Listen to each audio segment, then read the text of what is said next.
Awesome. All right. Well, again, welcome everyone for being here. My name is Jeremy Haltom. I am the Director of Sales Engineering for Ordr. I also have Ben Stock. He's our Healthcare Product Manager. And for those of you who like sales guys, we have a sales guy in the back of the room, so stay far away from him. We have Bill Thompson. So now we're going to run through a couple of slides, kind of talk about visibility and security when it comes to devices on your network, primarily things that are healthcare devices. But as we go through, you'll look and notice that it's not just limited to healthcare itself. We're looking at everything that's on your wired and wireless network. So a little bit about us to start off with. We were founded back in 2015 by a lot of ex-Cisco and Aruba folks. So when you look at things like the old Cisco 2000 series switches, one of our founders, Pandian, was the chief architect for that product. If you look at Aruba Networks, which is a lot of wireless networking, a lot of the founders came from that company as well. Really what we are is we're a platform that does discovery of things in your network. Right? So medical devices, non-medical devices, anything that's out there. And we do this all passively on the network. We learn about device context. So where are they located? What are they doing? Details about them. And we reveal a lot of cybersecurity and other kinds of risks, whether it's clinical risks, cyber risks, etc. And we're not just a healthcare company. We also work in manufacturing, retail, government, a lot of other verticals as well.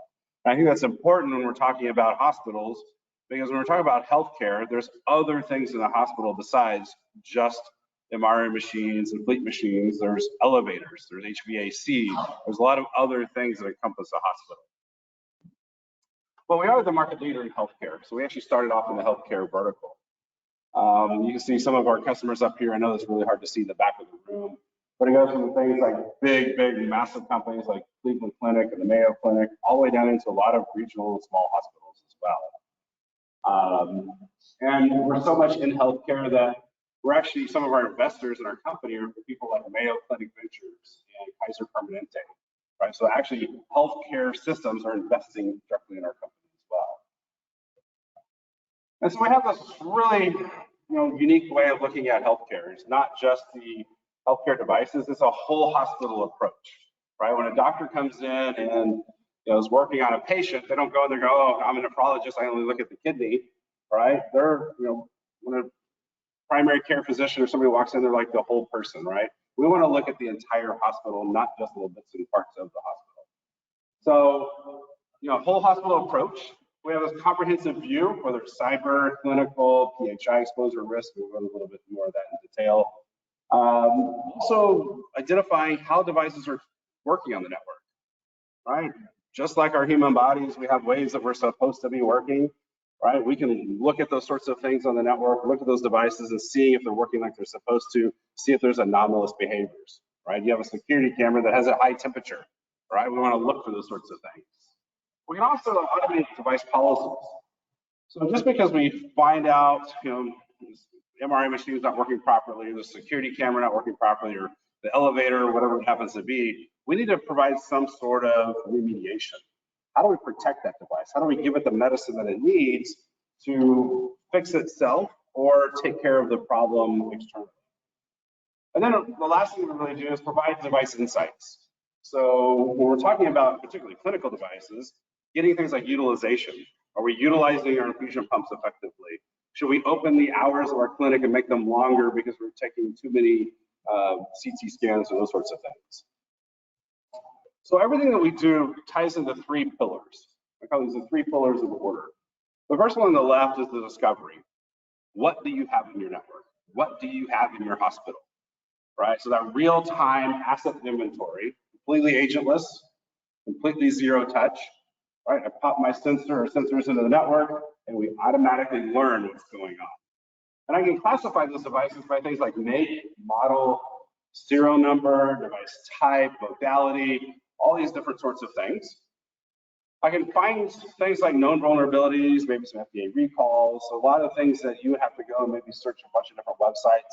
I pull all that information into one view, so I can make your job a lot easier. The second pillar is once I know about everything, what are they doing? Are they communicating properly? Are they communicating normally? Is there anything out there talking to a malicious command and control channel? Is there malware being spread through the environment? All of this sort of behavior stuff I can do as well. And then the third pillar is when we identify that there's a problem, how do I rectify it? How do I go in and correct that problem, either by kicking off a workflow, right? So a trouble ticket into like the next session here is Nivolo. So maybe kicking off a trouble ticket in Nivolo or whatever CMMS system you have. It could be correcting or putting a policy on the network to contain a breach or contain a problem. All these sorts of things we can do throughout the environment. When we're talking about risk, so it's kind of the second column and a second pillar, there's actually a couple different kinds of risks that we look at. We look at cyber risk, which I'll drill into even more detail later, but it's looking at things like vulnerabilities, OS identification, malware, protocol. We can also look at PHI risk and also clinical risk as well. So how much is this going to impact the patient? And when we're talking about cyber, it's really getting into lots of different things, you know, from are they talking to prohibited countries, right? Is there something in China talking to one of your MRI machines, or they're trying to get into the fusion pumps? Is there phishing or malicious communications going on, right? Is one Windows machine trying to get to another Windows machine to encrypt the hard drive, so you have to use Bitcoin to unlock it and all that fun stuff. They can even track boring stuff, like are your devices downloading the latest antivirus, right? We actually, since we're watching this on the network, I can actually say, yes, all of these machines have downloaded the latest virus scan file. And if they haven't, we'll send off an alert and say, hey, these 3 over here need to go be remediated because for some reason they're not downloading the latest DAP files. So whenever we come in, if you go and look at your network, and you look at a switch, right? I know it's a little hard to see, but if you go to a switch and you say, okay, tell me what devices are connected to this particular switch, or even a wireless access point, you're going to typically get things like the MAC address, the IP address. You might get the MAC OUI, so it might say Philips. Well, last I checked, Philips makes a whole lot of stuff, right?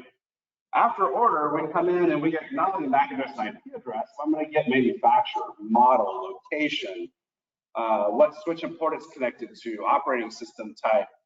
Is there PHI risk? Is there any vulnerabilities, right? I'm getting this really, really, really rich detail about everything in your network instead of just, oh, it's a Philips device, right? So I'm really getting into that deep, deep information. Also, we'll show this in our demo, is how are the devices being used? It can be as boring as like a printer, right? It can tell you how many pages is printed, what's the toner levels. Not that exciting, to be perfectly honest. But what about the fusion pumps? What about our MRI machines and all of our big iron? I can actually come through and take a look at what have they been doing, right? What scans they've been doing, who's been ordering them, how many images did they take? What's the utilization across time periods, right? I'm starting to really maximize the assets that we have in our environment. And as I like to tell people, the Ordr system is a little bit like an octopus, right? I want to get my tentacles into a lot of different things in the network because I can use those data points to make myself smarter. And because it's a two-way communication, I can make everything else smarter as well, right? There's the old adage of the rising tide lifts all boats, right? I want to be that rising tide. I want to integrate with things like your wired infrastructure, with Cisco, or sorry, Active Directory of Windows, with different CMDB and CMMS systems, right? All the way down into stuff like IP management, like info blocks, or vulnerability management, like Rapid7 and Tenable. Right? I want to be part of the entire ecosystem to make everybody smarter, because if everybody's smarter, it makes your job that much easier to do. All right, so let's jump into an actual demo of the product itself. So I'm going to have my fearless driver down here, Ben, kind of walk us through, and I'll talk about the different screens. So I know this is very difficult to see in the back. We do have a recording of this. It will be crystal clear, I swear. But what we're looking at here is our inventory page. When we first log into our Ordr system, that's very quickly, right there. I had to refresh. Oh, sorry. As it's coming back up. This page is our high-level view of what do we have in the network, right? It's going to tell us things like how many medical devices do we have? How many operational technology devices do we have? How many workstations? How many servers? It's going to even show things like the total number of devices by OS type, like Windows XP, Windows 7, Linux, real-time operating systems for different kinds of devices. We even show it by categories and groups, by workstations and profiles and OS types. This was really interesting because it gives you that 50,000 view of what's going on. Right? This is also very useful for executives, because we all know, or what's the adage with executives? The higher you go in management, the more pretty colors you got to give them. Right? I've got those things that you need to do your job. So in this particular case, we have 15,000 devices on the network. We have, I can't even hardly read this either, 2,800 medical devices, all sorts of different stuff. Let's go ahead and click on medical devices here. Let's go see what kind of medical devices we have. Now, just as a note while this is loading up, we're logged in as admin. We have complete ability in our system so that if you're just biomed for just, let's say, one floor of a hospital, when you log in, all you see is the things you care about, right? So I have very granular RBAC access. So when you log in, you don't necessarily see all this stuff. You see the things you need to do your job.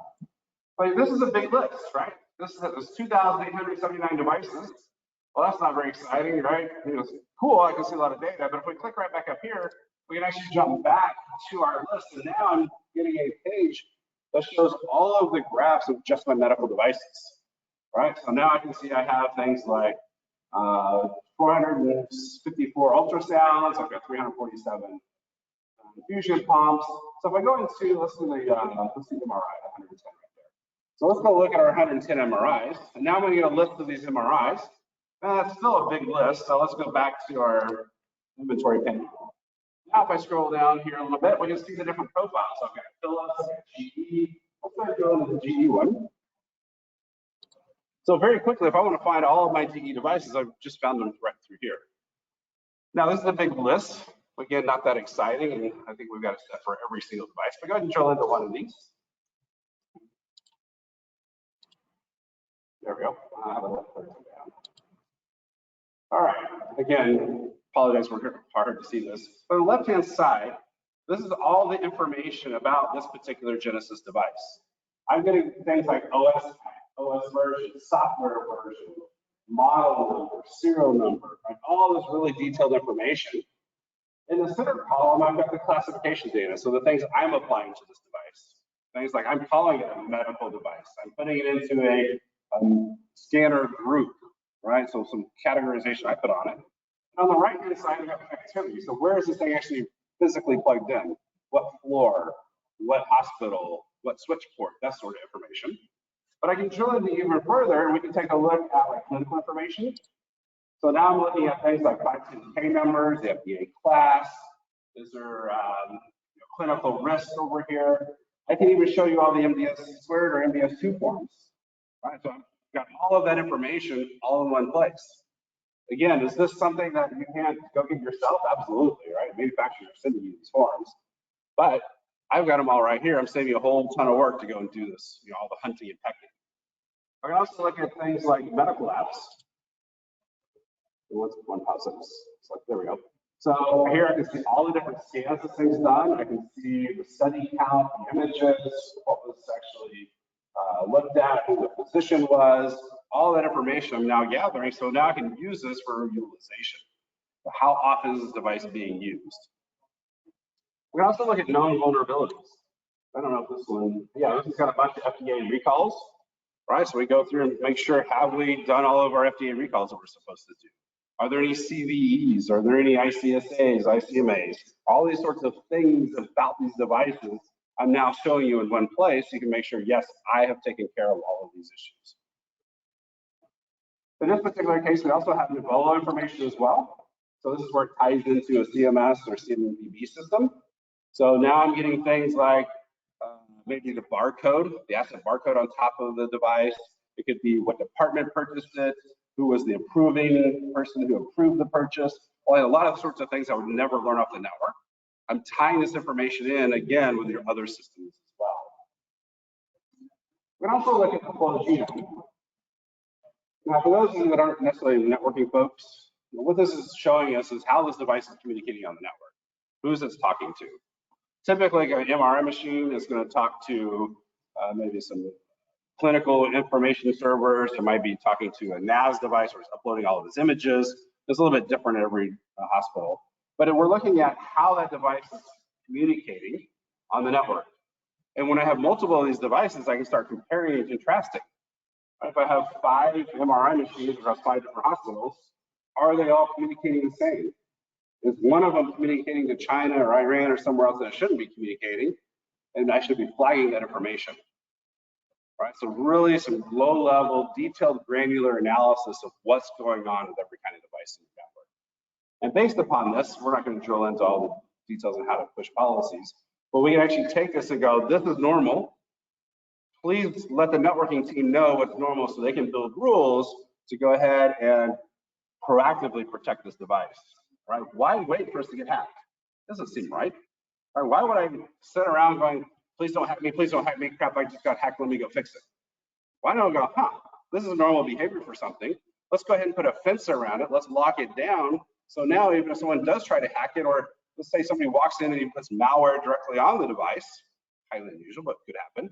It doesn't matter because I've now built a fence around this device and it's fully protected no matter what goes on in the rest of my network. All right, so think about the value of that. All right, so let's jump over to the profile. So another thing we can do is we can actually look at nice, pretty picture views of everything that's in the network. So in this particular case here, we can just scan for medical. And in my particular system, these are the medical devices that I have. Capsule device, I have some patient monitoring, some MRI machines, all sorts of different kinds of things. Obviously, in your hospital, hopefully you're gonna have more than this, right? This is my demo system. But a lot of times when I go into places, I mean, there's just tons and tons of stuff. There's stuff I've never even heard of, right? It's amazing how many hospitals I go into. We do this discovery. I learn about new things, and so does the customer, right? It's always amazing when I walk in and they're like, oh, no. I have 400 infusion pumps. I walk in and go, yeah, you think you got 400? I'll try like 525. All right, because I'm finding stuff you didn't even know about. Or they're like, oh, I have no Amazon Alexas on my network. Oh yeah? Let me show you, right? We'll find 6 or 7 of them. Or my favorite ones are in the children's hospitals, the number of Xboxes that show up, which I totally get, right? Kids should have Xboxes to play in the hospital. So all these sorts of things that people had no idea what's on their network, we're finding. We had an interesting quote the other day, one of our CISOs, who said, I'm responsible for everything on the network, whether I know about it or not. I'm like, oh, wow, that's a good point, right? He's responsible, he or she is responsible no matter what. Same thing with medical devices. You're responsible for every medical device, whether you know it's there or not. Wouldn't you like to know what's really there, what's really not? That's what I'm here for. All right.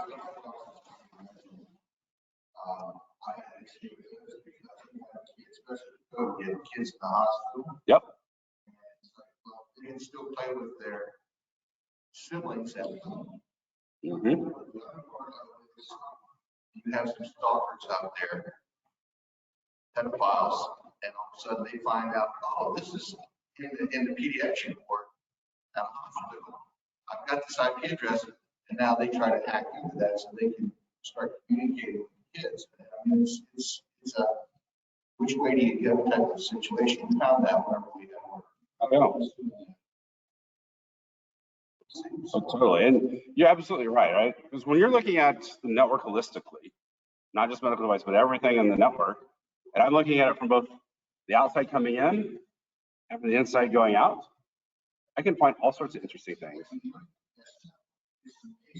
Many sites, you think that, you know, people aren't going to walking. Oh yeah. People already got all kinds of malware on it, and you know, they get on your guest network. That's why you have to keep the guest network totally separate. And it's like, as my IT side, I said, why don't you limit those site people? Oh, we can't do that. Yeah, that's a layer 8 and 9 in the OSI model, right? Politics and religion, right? It has nothing to do with technology, right? Those are the things you got to worry about, you know, the guest network.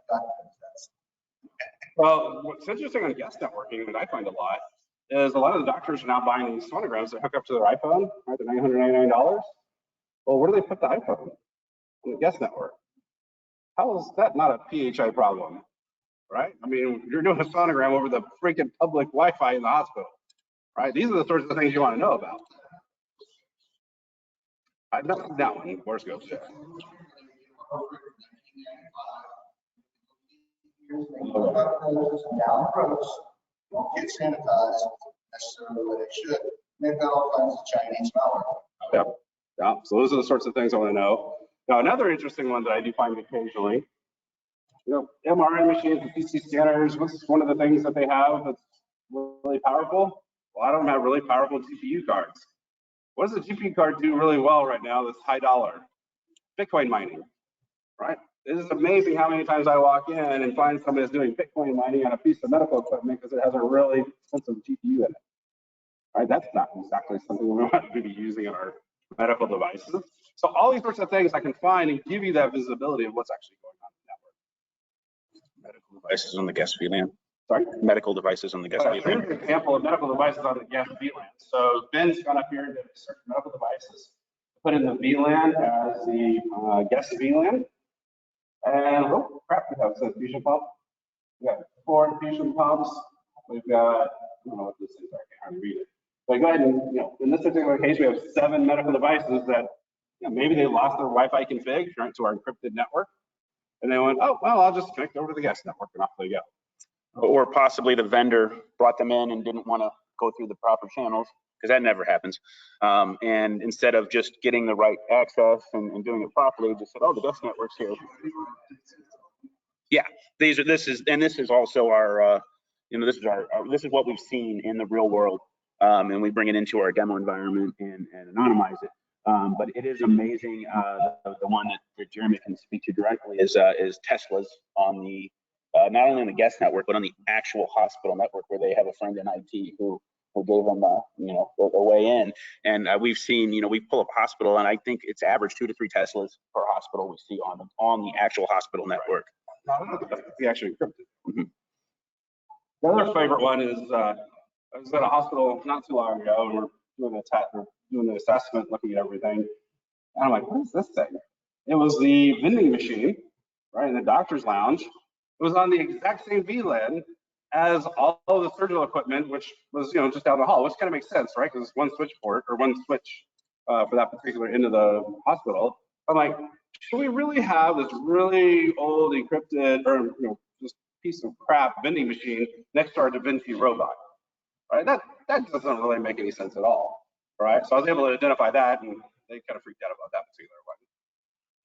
So typically, all right, how many people are using VLANs to separate their medical devices? A specific medical VLAN? Is that how everyone's doing it, or look blank there? Sorry. So my experience is most hospitals have a specific medical device VLAN. So what we can do is we can isolate that VLAN and just the same we did before, look at the VLAN, and we would expect only medical devices on that. But you can see on this one, I grab the right one here. We got this is the wrong VLAN, but we have, this is a VLAN that was dedicated to medical devices, but you can see there's 11 medical devices, but there's also other things on that VLAN that shouldn't be there. So this is a great way to see. I can tell you just from experience, we had a medical VLAN, and they wouldn't let iPads onto the normal hospital network. So IT said, well, we'll just put it on the medical VLAN because that's segregated. So they were running basically an iTunes server for rehab through the medical VLAN because it was easier for them, and didn't tell anyone about it. So it's a really good tool to make sure the devices are where they're supposed to be, and no one's cheating the system and trying to just get over the easy route. Totally. Well, so another way of visualizing this information, we've been looking at through our filters here. We also look at it from a traffic analysis perspective. So I can actually come over here and look at it from VLANs and subnets, kind of networky view. But I also look at it from a clinical analysis view as well. And so here on the outside ring is basically internet, so external communications to your hospital. The inner ring here are internal communications, so things like Alaris, managers, you have IP phones, would be like your Cisco call manager, etc. And this ring here is all the different kinds of categories of medical devices you have. So go ahead and pop into one of them.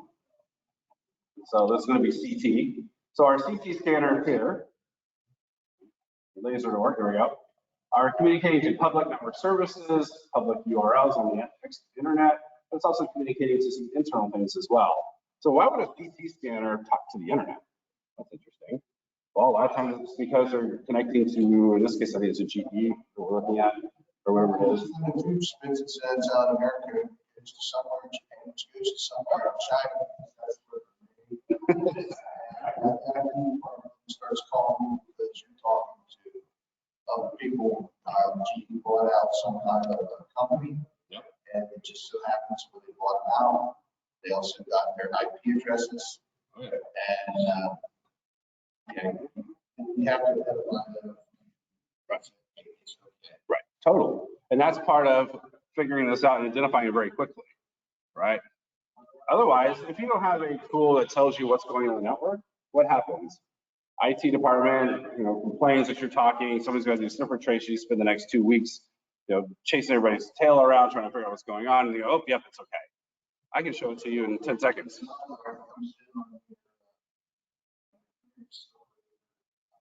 program. Because something like the internet, we know someplace else, and follow the email trail, and all of a sudden, you've got something on the network, that station, everybody's like, how can it happen? What's the problem with it? Everything talks to the internet these days, let's be honest, right? Just the way the world works. But being able to identify all that and show it very, very quickly is really the key here. Yeah, some sites. I would say some of the worst offenders are actually the vendors themselves, because they go site to site to site, and they'll have a service tool or a service key that has a flash drive, and they won't even know that necessarily it has memory in it that could be affected, and they're walking from customer to customer to customer, putting that in there, and you don't know where it's been. So unless you either have a tool that can detect it when it comes onto the network, or you're making them go through a process before they put anything into the computer, it could happen and you don't even know about it. So it's one thing to watch out for. Awesome. All right. The utilization. So now we've kind of talked about finding everything in the network and showing you that deep, rich information about them. Looking at, some of the flow information, some of the risks, some of the vulnerabilities. We also look at just the utilization itself. We look at utilization in two different ways. One is through kind of big iron, the other is fleet. And so, which one do you want to use? Fleet right now. Let's go ahead and do fleet real quick. Drive any one of those that you want. We'll take a look at any. In this case, we're going to look at ultrasounds. And now we start looking at the utilization. So what's the percentage of utilization? We have all the things you can put in. You put work hours, days you're open, days you're closed, right? Because some clinics are not 24/7, those sorts of things. So we can really get that utilization. We can do some comparisons. So we can compare multiple ones to each other. Pick a couple of those and compare. There we go. Nice pretty colors. Let's see what pops up. There we go. And then click on the, I think it's off your screen. Our resolution on this thing has been really interesting today. It's actually not the screen.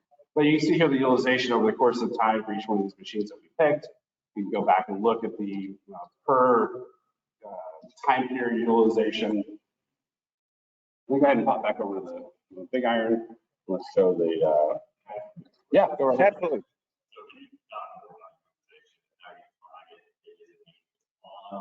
Scanning, does it understand what different states that device could be in? Yeah, so whenever we put our sensors into the network, right, we do have little boxes, little Apple TVs, all the way to one of these servers. When we're watching that traffic, we're doing deep packet inspection, right? So there's hundreds and hundreds of protocols that we decode. In medical world, it's primarily HL7 or DICOM. There's actually a bunch of proprietary protocols as well. Right, patient monitors will use different protocols. Different infusion pumps use different protocols, and Polaris pumps use the goofiest protocol on God's green earth. Right, all these sorts of different things that we deep down into and understand what's going on at the protocol level. So to your exact point, typically with big iron, we're looking at HL7 and DICOM. So we're looking at the start and the end of the actual payload packets. So when it's actually doing a scan. Now, typically, I won't know about the scan until it's actually done, right? Because it's then uploading the scan. So I look at it and go, here's when it started, here's when it ends, here's when it did, right? I'm pulling out that information. So I'm not going to go and be able to click on an MRI. Is it used right now? Probably not, right? Because it's not sending anything over the network necessarily right now. But as soon as it finishes, it uploads this information. I go, it was just in use. Here's how long it was. So I might have a little bit of a delay. In the case of infusion pumps or patient monitors, because they're sending real-time information about what's going on, right? How fast I'm pumping, heart rate, all those sorts of stuff. I can watch that go by and go, okay, I know that's connected to somebody right now and it's in use. And then when it quits talking, I'm like, okay, now it's not in use. So it totally is dependent on the type of device. But whatever that device is, does need to communicate on the network. Does that make sense? Yep.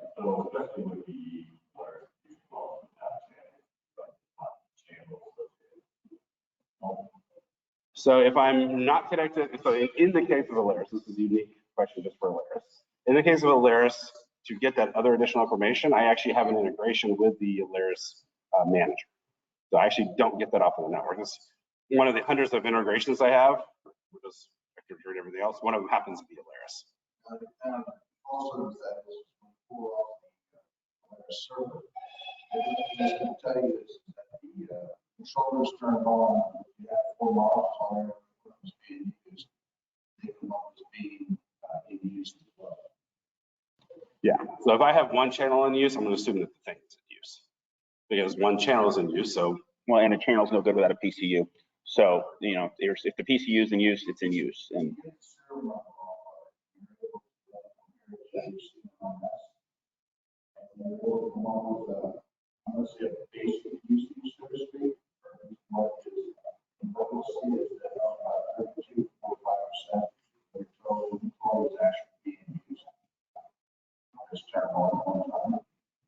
I mean, that gets into fleet management.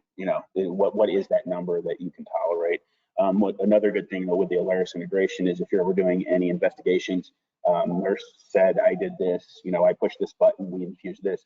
We're gonna keep all that for as long as you want, and you can go back and say, it was heparin, it was infused at this rate, and whatever was transmitted across the network, we're gonna capture. Well, to the server, we're gonna pull that back, and you can go back and say, at this time, we know it happened between 8 o'clock and 9 o'clock on this day. You can go back and look at what that pump was doing, which is you can do it in the Alaris Service Manager, but it's very difficult. This is a couple clicks away. So it's a very good added feature from the clinical engineering side for doing investigations on what truly happened.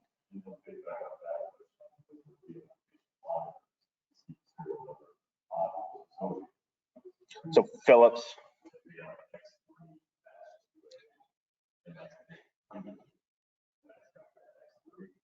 And the X3, I was thinking more of the smaller modules like in the older stuff. And you get into very difficult stuff with Philips because it's legacy Philips where they kept everything on their own network and stuff like that, and it's going through a gateway. It gets very difficult without putting a device inside that gateway to see what's going on in the network because you're dealing with it, just whatever's coming out on HL7 from the gateway. So I can't give you a solid answer without knowing specifically where in Philips architecture you are. If it's sitting on the network and it's transmitted in HL7, we will have it.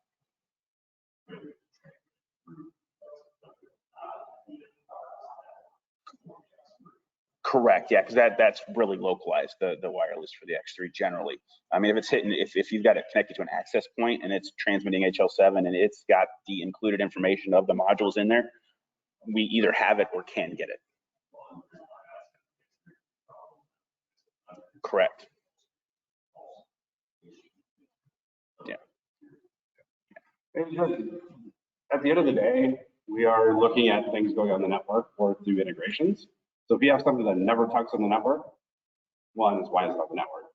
But two, if it never talks, I'm never going to know about it. Right? It has to have something going across the network. But at the end of the day, even if it doesn't talk, let's say you plug something in and it doesn't even have necessarily an IP address, it just has a MAC address. With a lot of my wired and wireless integrations, I will still tell you that something is there. I'll grab the MAC address, I'll still say it's a Philips device. That's still valuable information to know. I just won't have any more details. But then I'll tie into your CMS or your CMDB and I'll pull the rest of the information down and go, oh, that's a Philips XYZ, pull it that way. So I will absolutely aggregate data from multiple sources. And you'll see RTLS systems, and they don't really grab an IP. There's just a MAC on the network. We'll see all of those.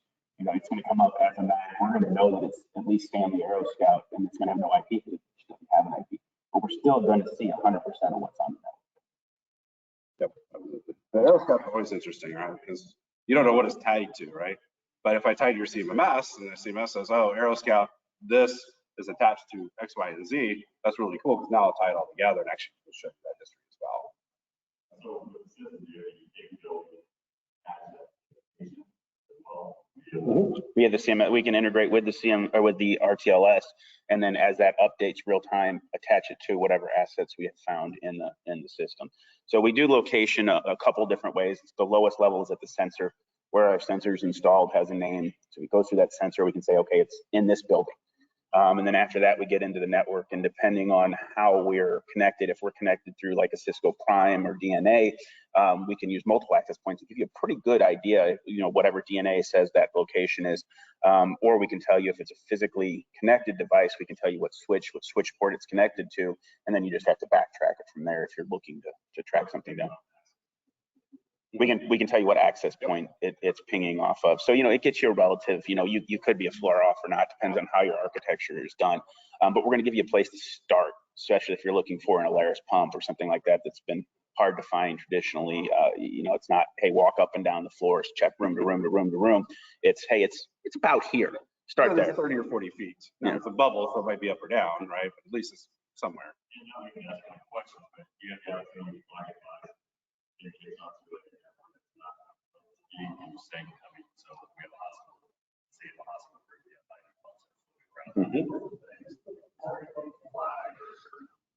have Yeah, I mean, it's almost limitless. It's what the Imagine can do. What's built into the system, it does have some limitations, but if, you know, there's a use case out there that's valid, we can build around it relatively quickly. So, you know, if you have, you know, it depends on what you're doing. If you have a particular MAC range or something of the pumps that's supposed to stay here or there, or how, any way you can identify them, and they do pop up, we can set multiple flags. We flag anything we see new that comes up on the dashboard, anything new within 24 hours, 3 days, 7 days, anything you haven't seen over a time period. So those infusion pumps that walk out the ED door, you know, we can say, hey, we haven't seen this in 7 days, and you can click on it. You can see the last access point it hit was the one sitting at the door going out of your emergency room. You know, it left on an ambulance, and it gives you kind of a thing. Or the last one it hit was the doc.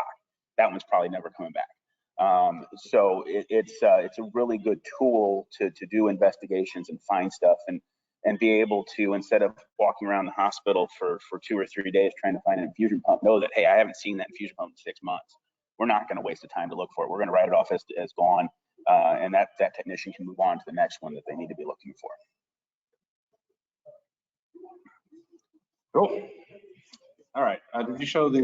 Yeah, what I was showing here was you were asking about utilization. So, you know, there's lots we can do with utilization, but on the level of imaging systems, you know, we can do things like studies. Like if you want to know if a particular protocol is used across multiple systems at multiple sites, you can go back and pull the files down and say, you know, hey, this technician, it takes 30 minutes. This one, this user is taking 45 minutes for the same protocol, and you can kind of figure out an average length of time for protocols and see which end users are underperforming and overperforming. And you can also see what physicians are ordering things. If one particular physician is ordering a study more than another, and you can see whether that's justified or not, if the other one should be ordering it, or if this one's ordering it too much.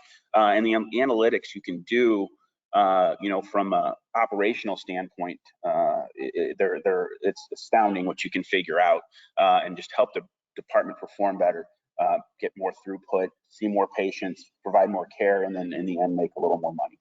So depends on what you're looking at. Let me try back to you. So One particular one. Oh, okay, like that one. all right. So this is the active duty schedule. So this is actually using the extended hours. So be something more like a ED department or something like that. But we're actually showing by day the utilization. So you actually see where your hotspots, peak hours are. So a lot of really good analysis and detailed stuff like Ben was talking about earlier.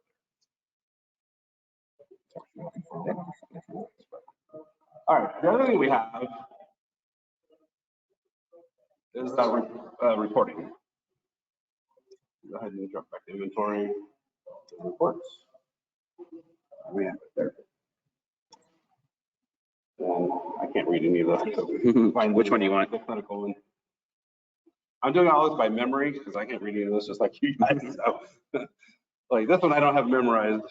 Healthcare, the top one, utilization. That's the CSV. Yeah. So all this data can be fully exported through CSV. So if you ever want to pull it into Excel and do pivot charts and all sorts of fancy stuff, you do that as well. But we also have some nice PDF reports. And some of them are more geared towards CISOs, so more cybersecurity. Some are more tied to asset inventory folks. This is the, which one did you click on? Sorry. Yeah, this is like an overall view. This is devices in the last 30 days. So looking at, these 52 devices by time, what's wireless, in this case, they're all wireless. We look at the risk score. So what is that risk of each one of these devices over the course of time? And obviously, in a real environment, we want that risk score to get lower and lower and lower. Okay, that's called demo data. You can look at new devices on the network, what new things are popping up, and all sorts of really cool information that you now send out to your boss and say, look, a great job I'm doing, right? Because I'm driving the score as low as possible. This device summary report, this executive summary report. This is another one of the example reports as well. This is the medical device executive report. Again, pretty colors, we all know we got to give them to them. So total devices with medical devices, looking at different categories of devices, or the healthcare devices, medical workstations.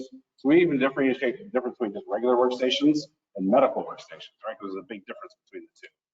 Medical mobile devices, looking at the connectivity, looking at the landscape of what's new. Yeah, looking at the risk score, so the typical risks that we run into, like outdated operating systems, FDA recalls, FDA advisories, vulnerabilities, behavior violations, malware, all those sorts of things. Hopefully these are all as low as possible in everybody's network.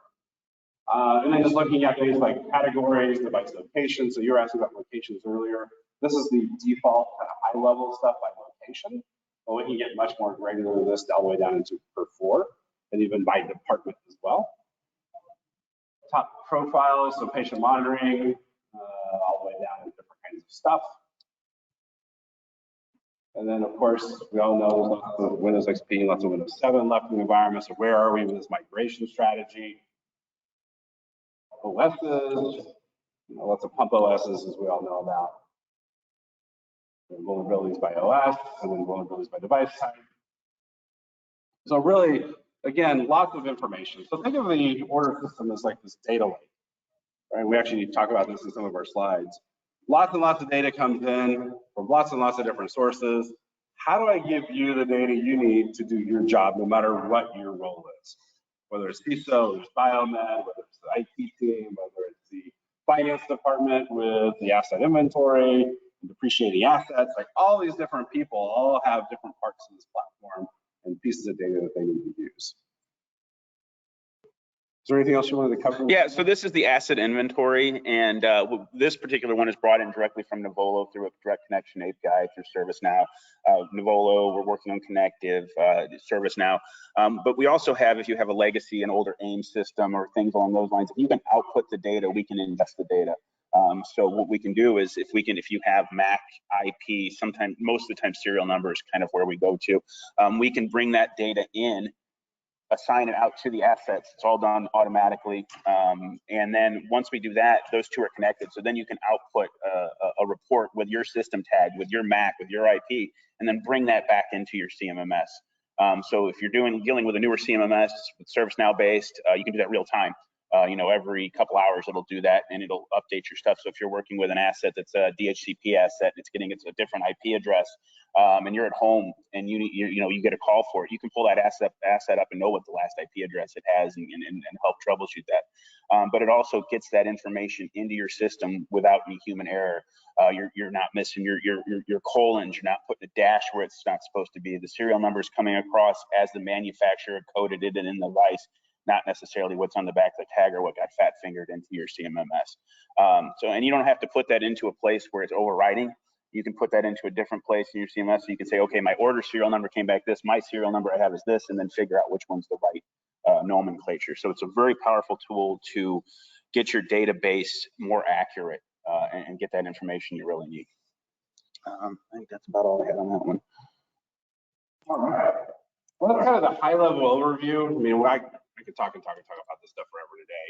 I don't want to bore everybody, but hopefully this gives you kind of an overview of, the order system, how we discover everything on the network, whether it's medical, workstations, I don't really care, right?